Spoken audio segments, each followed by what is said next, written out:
अल्हम्दुलिल्लाहि वहदा वस्सलातु वस्सलामु अला मन ला नबिय्य बअदा अम्मा बाद फ़अऊज़ु बिल्लाहि मिनश शैतानिर रजीम बिस्मिल्लाहिर रहमानिर रहीम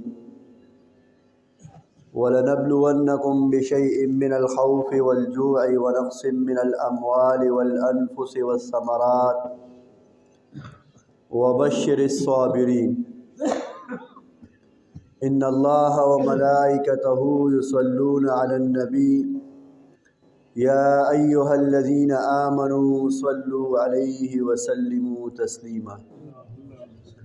अल्लाहुम्मा सल्लि अला सय्यिदिना मुहम्मद व अला आलि सय्यिदिना मुहम्मद व बारिक व सल्लिम। ज़मा इज़्ज़तमंदो मुसलमानानो हाज़िरीनो, द ताज़ियत प मुक़ाम के नासियो ज़मुंग यो ढेर ग्रान क़दर मशर अगी द दारे फ़नान दारे बक़ा ता रहलत कड़े दे। अल्लाह जल्ल जलालुहु दे अगी ता टोले रातलुन के मरहले आसानी की और अल्लाह जल्ल जलालुहु दे अगी ता दा क़बर द अनवारात नड़क की। ज़मा इज़्ज़तमंदो, द दुनिया लिदले कतले खबर दा सनाशना खबर न दा। मर्ग पयो एतबार सरा डेर नाशना चीज़ दे और पबल एतबार सरा डेर अशना चीज़ दे। अशना खो पदे एतबार सरा दे कि आए दिन रोज़ाना मुंग ऐलान औरू कि फ़लानी द फ़लानी ज़्वे द फ़लानी प्लार द फ़लानी मोर वग़ैरह दा वफ़ात कीगी। पख़पल लास बांधे मुंगा खपल प्लार ला खपल मोर ला स्तरगे पटी को जना वाला उतड़ू पख़पल लास बांधे दागी गुस्ल व कफन दफन जनाज़ों को पदक एतबार सर मर्ग डेर अशना दे सनाशना चीज़ न दे। पबल एतबार सर मर्ग डेर नाशना चीज़ दे कि पमा व तासो नास तो कसानों की हिच्चा दमर कैफियत और हालात न दिली दले। अलबत्ता पैगम्बर सल्लल्लाहु अलैहि वसल्लम मुंगो तासो ता पख़पल इरशादातों के दहागे कैफियत ज़िक्र करी दी और पमुंग रागली नहीं दी और तेर शेवरा बांधी नहीं दी। नो यकीनन खबर है द मर्ग हालात और द मर्ग सख्ते सकरातुल मौत दा डेर नाशना और सख्त कैफियत और हालात। जनाब मुहम्मदुर रसूलुल्लाह सल्लल्लाहु अलैहि वसल्लम गुन्ती शख्सियत कि इमामुल अंबिया दे दा दुनिया और दा जहान कौनो मकान दा गदा वजना और दहगी द बरकत न पैदा दी पहगी जे कल सकरातुल मौत कल द ज़नकदन हालात। आयशा रज़ी अल्लाह तआला अन्हा फरमाई पैगम्बर अलैहिस्सलातु वस्सलाम ज़मा पगेक के दे मात एडा वाले दा ख्वा के द ओबो प्याले प्रतला जनाब रसूलुल्लाह सल्लल्लाहु अलैहि वसल्लम द ओबो प प्याले के लास सोई और बमख रखाई और दा दुआगाने की जी अल्लाह द मर्ग सख्ते दा आसाने की। अब्दुल्ला इब्न उमर रज़ी अल्लाह तआला अन्हु फरमाई कि ज़नकदन और रूह वतल दुम्र ग्रान कार दे लकद ज्वंदी सारविना च सरमन बास। د مرګ او د ساه وتلو هغه تریخوالی دومره خطرناک دی لکه چې یو انسان لا په مرۍ کې د غنو جامبړه ورکړي او د پلوسې او د غنو هغه شاخ پکې په مرۍ کې ننباسي او را ننباسي. خو زما عزتمندو د مؤمنانو دپاره چا چې نیک اعمال کړي وي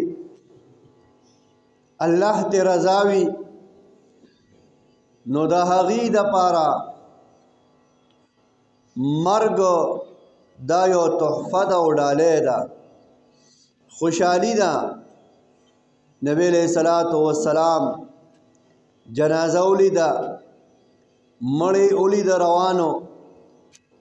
نبی علیہ السلام فرمایي یا مستریح دی او یا مستراح دی. یا خو مستراح منه دی یا مستریح دی. تپوس کیږي حضرت د دې څه مطلب؟ مستریح مطلب دا چې د دنیا د مشقتونو نه د راحت ملاو شو. دنیا د آرام او د سکون ځای نه دی، دنیا د خوشحالو ځای نه دی.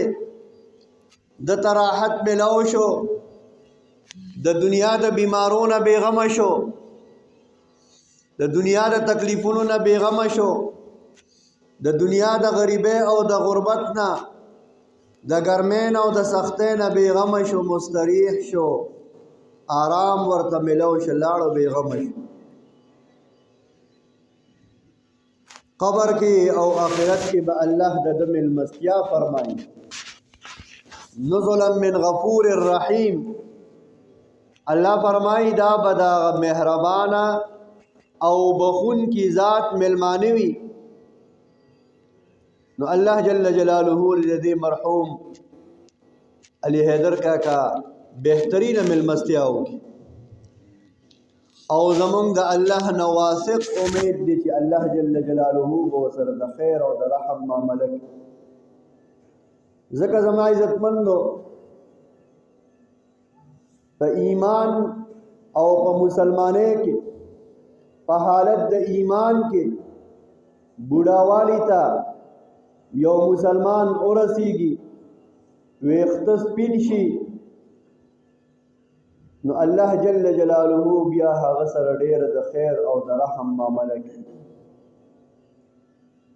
او دغه رنګ پیغمبر علیه السلام فرمایي مستراح منه شو، د ده نه خلکو ته نجات میلاو شو. یا به یو سړی داسي چې ده ته به د دنیا له تکلیفونو نه نجات میلاو شي، یا به یو سړی داسي شي چې خلک به د ده نه بېغمه شي. لکه بعضې انسان زهریله وي، خلق ته پریشانی. امام غزالی رحمت الله علیه فرمای درې قسمه زناور دي. یو قسم زناور هغه دي چې خلقو ته فائدې ورکوي، خلق داغي پیس کی حلالي داغي غوخي خوري. دویم قسم زناور هغه دي چې هغه زهريله دي، مار دی او لړم دی، خلقو له ټک ورکوي. او بعضې زناور داسې دي چې هغې نه چاته فایده ورکوي او نه نقصان ورکوي، بس بېغمه خپل کار سره یې کار. نو وی چې دا ړومبی نه کېږي نو دا اخرې خو مه جوړېږه، دا درمیانه جوړ شه، مه چاته فایده ورکوه او مه نقصان ورکوه، کم از کم دې ته خو ورسېږه. په کار خو دا ده چې ته فایدې والا جوړ شي، په کار خو دا ده چې ستا نه چاته نقصان نه وي. خو که دغه هم نه وي نو کم از کم چې داسې شي چې ستا د لاس او خپو نه بل مسلمان دا محفوظ وي. المسلم من سلم المسلمون من لسانه ويده. ستا د ژبې نه او ستا د لاس نه بل مسلمان ته تکلیف ونه رسي، دکه مسلمان دی.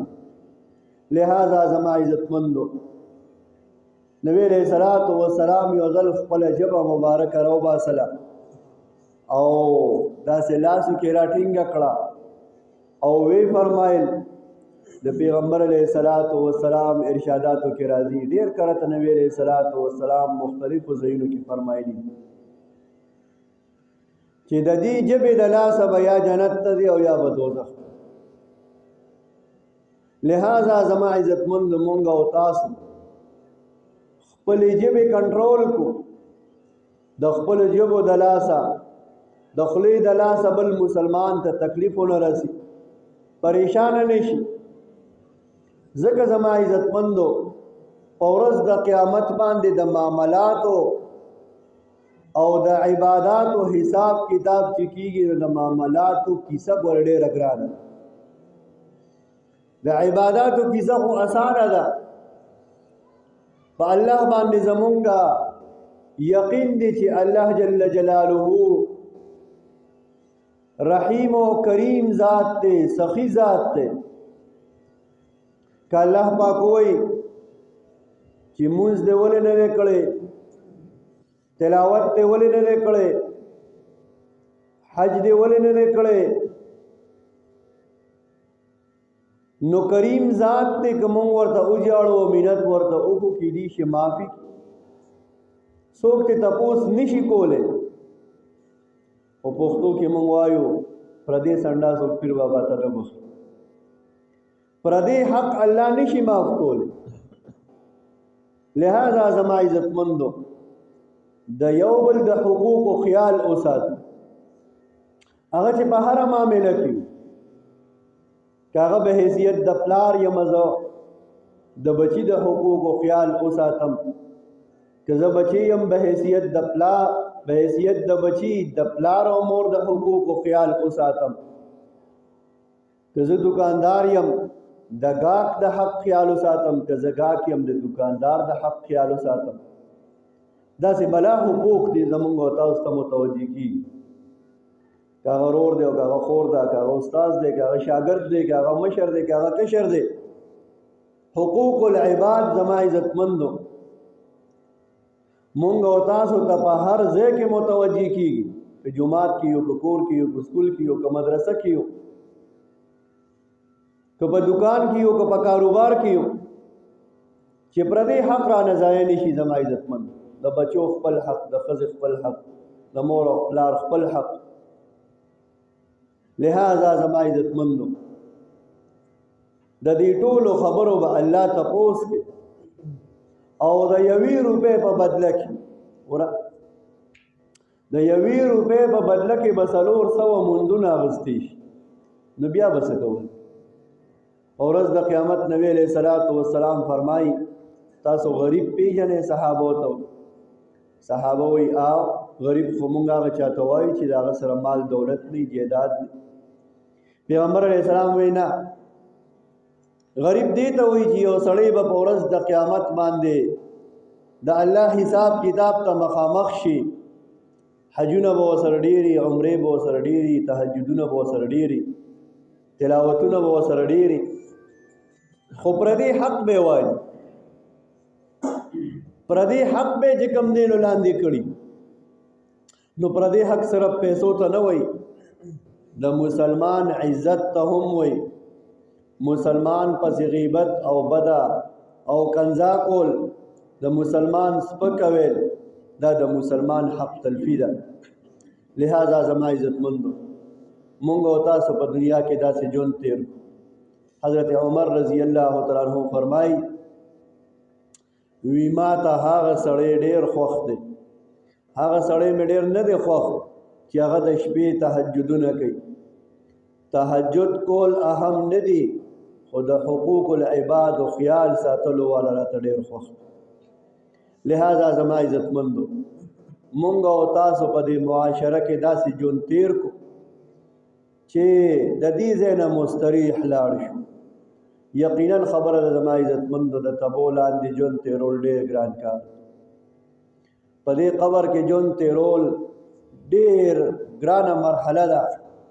بیا په آخرت کې او په قبر کې په ظاهره باندې ما ښکلې پټکې والې دی، ګیره مې دا تسبیح مې دي راسره جمعات کې امام هم یما او په ظاهره باندې مې بخاري شریف او ترمذي شریف هم ویلې دي او باطن کې چې وګورې معاملات چې وګورې لار بدن خفای رور بدن خفای گاونډي پریشانه په محله کې خلق پریشانه لہذا زما عزتمندو اصل سیزدار چې مونږ او تاسو د الله جل شانه مخلوق سره او د الله سره خپل معامله صفا ځکه زما عزتمندو په ورځ د محشر خو به ارث د شیشې په شان صفاش دلته خو به ته په ما دوکه شي چې استاد خو خپل مزیدار لکه ډېر خپل بیان وکړ او ډېر غټې تسبیح دی وسره او ډېر غټ پټکې حواله دی او ټیټ ټیټ ګرځي ساری ټیټ کړي ډېر د تقوا غر دی خو آخرت کې به زما عزتمندو شیشه مخې ته راشي بیا به هم دې خلکو ته مخامخ شرمېدلې ولاړ یو هم دا خلک به وایي چې اوهو دغه په دنیا کې چې کوم دی نو ډېر ځان د تقوا غر جوړ کړو دا څه پروګرام دغه په دنیا کې شپېته عمرې کړې وې دغه په دنیا کې تهجدونه کړو او دلته خو چې کوم دی نو لیبل په بل شان لګېدلې لہذا زما عزتمندو خلاصونه چوړدار زما عزتمندو چې آخرت طرف ته روان یو زم روان یم تم روان یې بلم روان دی نو چې ځان ورته تیار او په آخرت کې زما عزتمندو صرف اخلاص چلیږي چل ول نه چلیږي الته اخلاص چلیږي نو الله تعالی عمل خوښ دی چې هغه کې اخلاصي اگر کا غلګ وي الله دې زمونږ او تاسو په عملونو کې اخلاص پیدا کړي او الله جل شانه زمونږ په هر عمل کې د الله رضا پیدا کړي او الله دې مونږ او تاسو سره په حقیقت کې د مرګ غم پیدا کړي د ما چې سوې تاسو سوورې دو الله دې موږ په دې باندې عمل کولو توفیق راکړي مرحوم ته الله جل شانه مغفرت کامله نصیب کړي او دا غي تمام پسمندگانو ته الله جل شانه د زړه صبر ورکړي واخر دعوانا ان الحمد لله رب العالمين د جمع دعا وکړي